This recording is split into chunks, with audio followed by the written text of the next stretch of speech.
제가 초등학생인 20여 년 전만 해도 집마다 가훈이 있었습니다. 그리고 학교에서 가훈 써오기 숙제가 있었습니다. 그런데 가훈이 없는 집 아이들은 부랴부랴 이제 막 가훈을 만들어내서 오는 거예요. 보증을 서지 말자, 막 이런 것들처럼 급조해서 가훈을 가져오기도 했습니다. 요즘에는 이 가훈이 있는 집들이 잘 없는 것 같아요. 참 좋은 전통이었는데 사라져서 굉장히 아쉽습니다. 그 당시 우리 집의 가훈이 바로 이것이었습니다. 진인사 대천명이었습니다. 사람의 일을 최선을 다해서 한 후에 하늘의 뜻을 기다린다라는 뜻으로, 본래는 이 한자 성어가 삼국지의 제갈량의 이야기에서 나온 말입니다. 제갈량은 바로 이 수인사 대천명이라는 말을 했는데 그것이 조금 와전되어서 진인사 대천명으로 알려져 있습니다. 이 수인사 대천명이라는 말은요, 사람이 아무리 노력해봤자 일이 이루어지는 것은 결국 하늘의 뜻에 달렸다는 그런 의미입니다. 진인사 대천명이든 수인사 대천명이든 하나님을 믿는 우리에게도 참 누구나가 다 이 삶의 좌우명으로 혹은 가훈으로 삼을 만큼 좋은 글귀인 것 같습니다. 다만 신앙에 있어서 우리가 최선을 다하고 열심히 한다는 것에 있어서는 이론의 여지가 있습니다. 바울이라고도 하는 사울은 누구보다도 하나님의 일을 열심히 했던 사람입니다. 그의 하나님에 대한 열심은 교회를 향한 핍박으로 나타났습니다. 바울 스스로 빌립보서에서 고백하기로 열성으로는 교회를 박해한 사람이요 율법으로나 의로는 흠잡을 데 없는 사람이었습니다 라고 자신의 지난 과거를 고백합니다. 자기 스스로도 이야기하기로 저는 율법적으로나 의로나 흠잡을 데 없는 그런 사람, 바로 하나님을 향한 열심이 있는 사람이라고 표현했지만, 이러한 가운데 하나님을 향한 그 열심이 도리어 교회를 박해하고 신자들을 잡아서 옥에 가두는 열심으로 나타났었다라고 고백하는 거예요. 이처럼 신앙생활을 할 때 무조건 열심히 한다고 해서 능사가 아닌 거예요. 아니요, 도리어 신앙적으로 확신이 있다고 해서 그 확신 가지고 열심히 하는 사람은 교회를 위협하고 교회를 무너뜨리고 하나님 나라를 위협할 수 있다는 겁니다. 여러분들도 그런 사람 경험해 본 적 있으시잖아요? 자기 딴에는 막 열심히 한다고 하는데 그 열심으로 인하여서 교회가 어려워지고 사람들이 시험에 들고 분란을 일으키는 그런 사람, 열성이 없어서 그런 일을 일으키는 게 아니라 열성이 있어서 그런 일을 일으키는 거예요. 여러분, 교회 다니는 사람 중에 별로 열심이 없어요. 그냥 교회만 왔다 갔다 하는 사람이 문제 일으키는 사람이 있어요? 없어요. 열심히 한다고 하는 사람이 문제를 일으키더라는 거예요.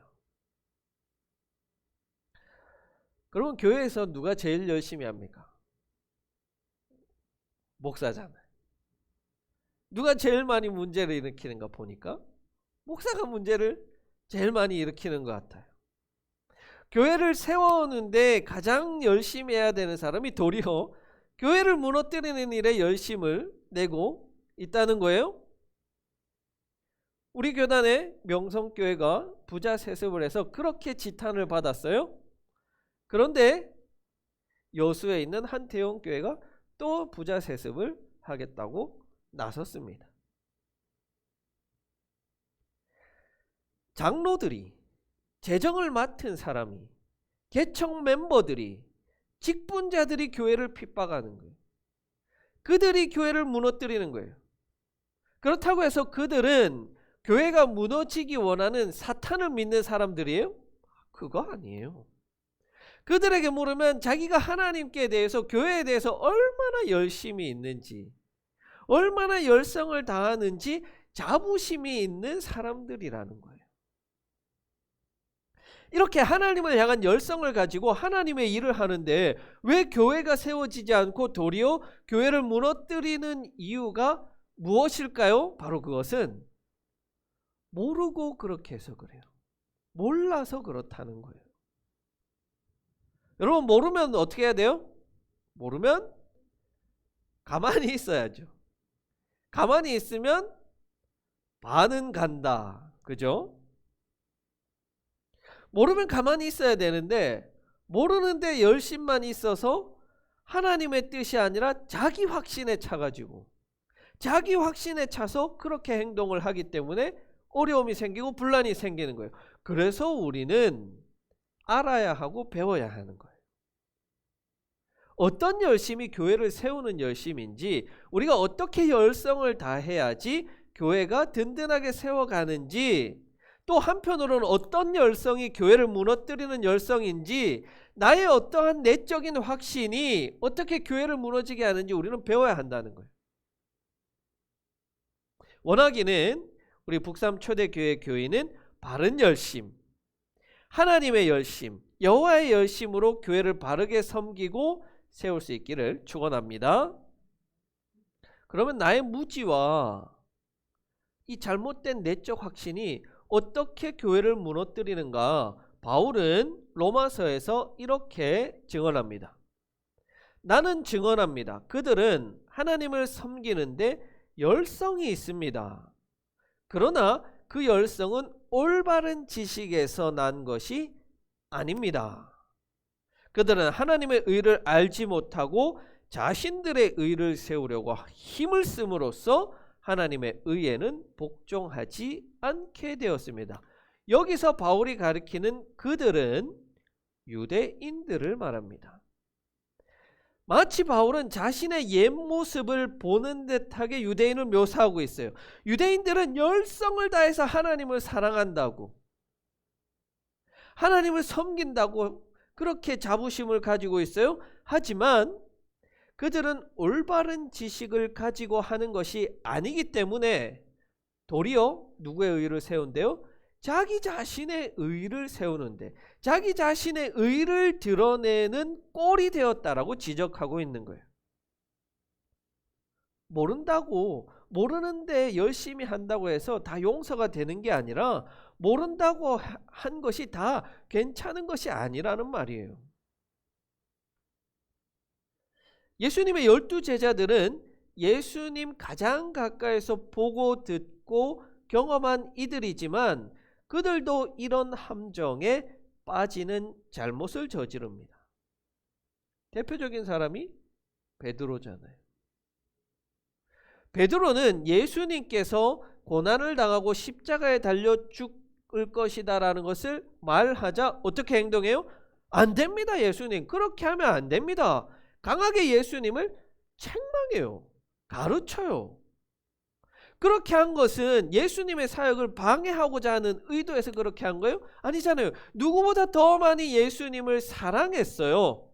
하지만 예수님을 미워서 그렇게 한 것이 아니라 예수님을 향한 그 사랑이 있었지만 예수님의 사역을 몰랐던 거예요. 그렇기 때문에 그는 예수님의 메시아로서의 사역을 몰라서 가로막은 일을 하게 된 겁니다. 모르는데 열성이 있는 사람은요, 예수님을 믿는 것이 아니라 자기 확신에 가득 차서 행동하는 거예요.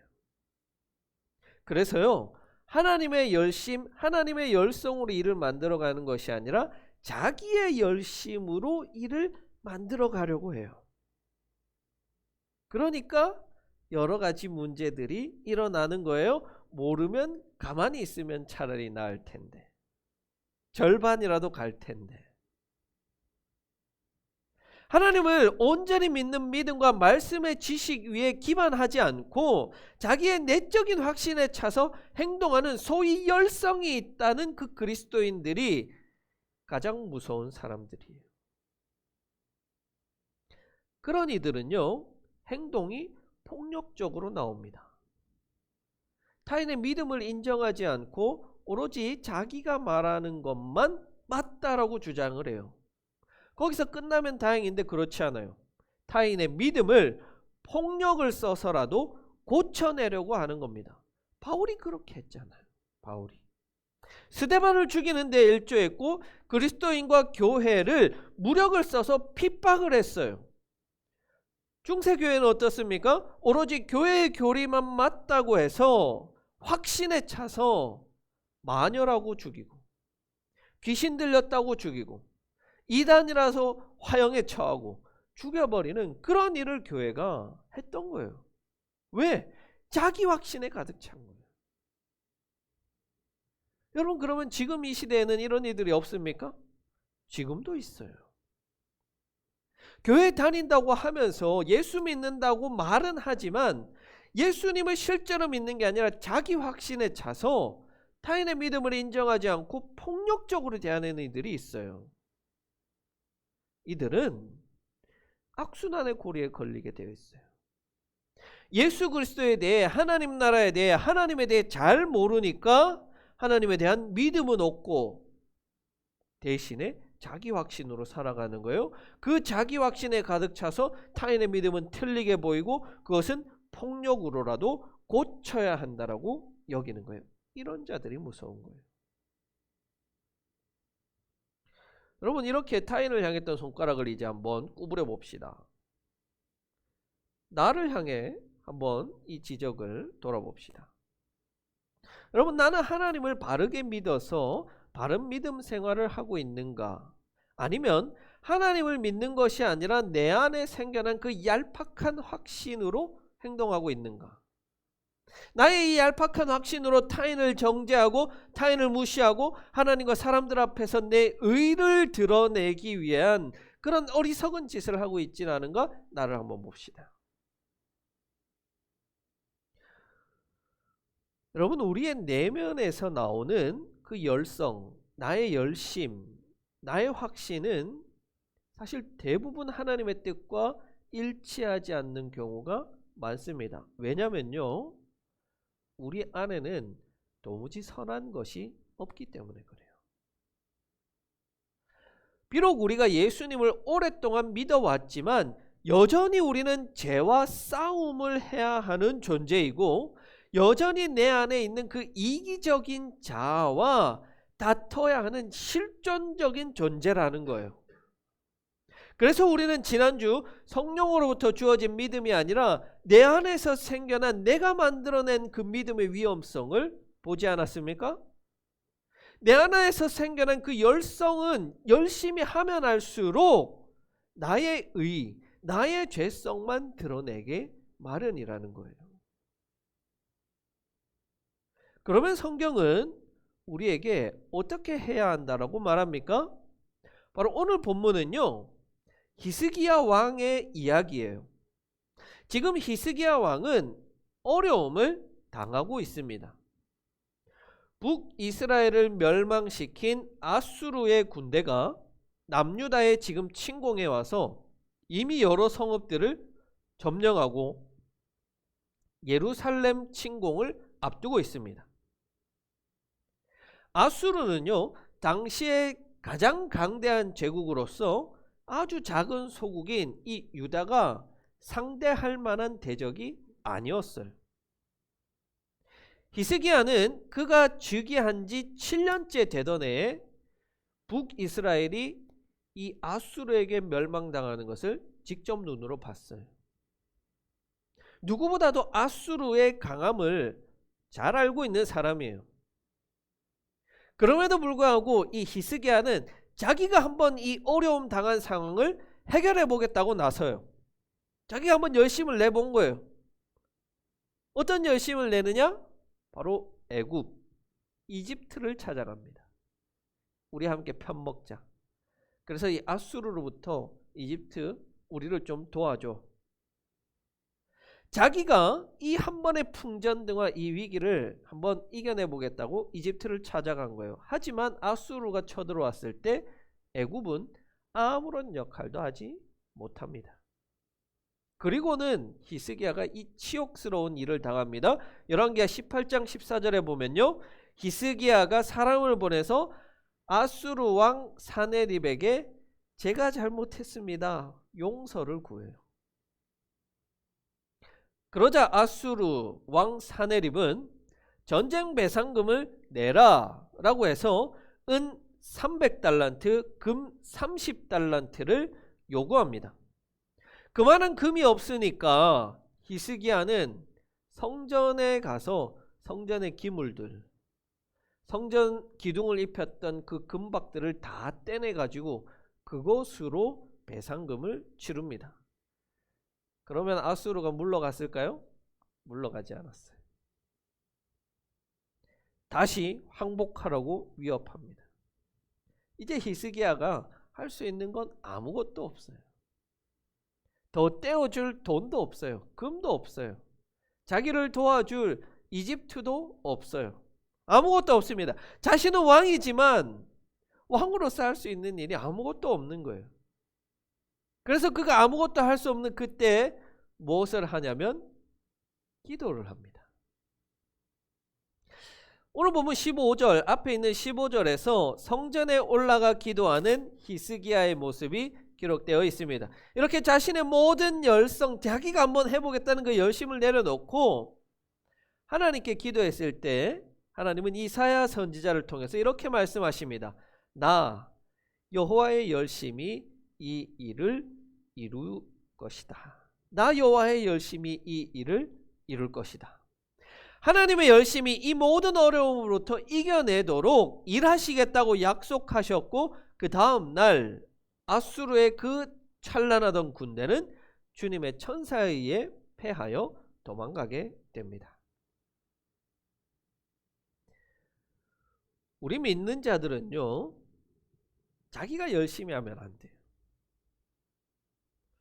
지가 좀 머리 똑똑하다고, 지가 좀 잘났다고, 자기가 다 계획하고, 자기가 이렇게 저렇게 해보려고 머리 쓰고 꼼수 부리는 게 그리스도인의 모습이 아닌 거예요. 우리는요, 하나님의 열심히 일을 이루어가는 것을 믿음으로 기도하고 눈으로 보는 자들이에요. 내가 열심히 해서 무언가 만들고 무언가 이루어가려고 하는 것은요, 예수님 믿지 않는 자들도 그렇게 해요. 다 아는 것이에요. 우리는 꿈꾸는 자들이에요. 하늘을 바라보면서 하나님께서 하실 일들을 믿음으로 꿈꾸는 거예요. 그리고 그것을 하나님 주시는 믿음으로 전적으로 믿으며 하나님의 열심히 어떻게 이 일을 이루어 가시는지를 지켜보는 사람들인 거예요. 아브라함에게 하나님께서 약속하십니다. 창세기 15장 5절에서 주님께서, 다음 넘기면요, 여기 있네요. 주님께서 아브라함을 데리고 밖으로 나가서 말씀하셨다. 하늘을 쳐다보아라. 내가 셀 수 있거든 저 별들을 세어보아라. 그리고는 주님께서 아브라함에게 말씀하십니다. 너의 자손이 저 별처럼 많아질 것이다. 이 약속을 들은 아브라함이 하늘의 별들을 보면서 얼마나 그 마음에 가슴이 벅찼을까요? 얼마나 큰 기대가 됐을까요? 그러나 이 약속이 지체되면서 아브라함은 자기가 한번 해보려고 하잖아요. 자기가 한번 이걸 해보겠다. 그래서 어떻게 해요? 아내인 사레의 여종인 하갈을 데려다가 동침하여서 아들 이스마엘을 낳습니다. 그런데 하나님께서 그 아들을 상속자라고 인정하시지 않는 거예요. 이제는 아브라함이 100살, 사라가 99살이 되었어요. 모든 아이를 만들어낼 수 있는, 아기를 만들 수 있는 그 생식 기능이 다 멈춰버렸어요. 인간으로서 할 수 있는 일이 아무것도 없어져 버렸습니다. 그 나이가 이르자 하나님께서는 아들 이삭을 주셨습니다.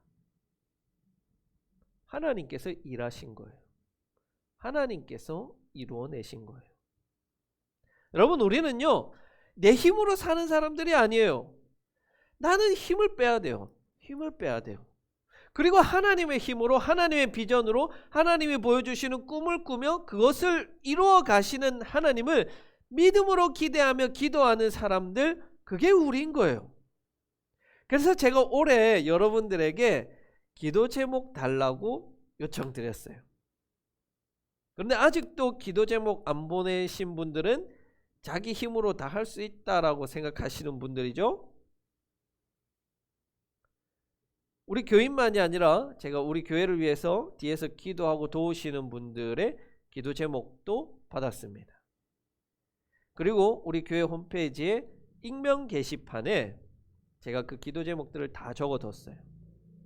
그리고 기도하고 있습니다. 그냥 기도하면 되지 왜 적어뒀느냐?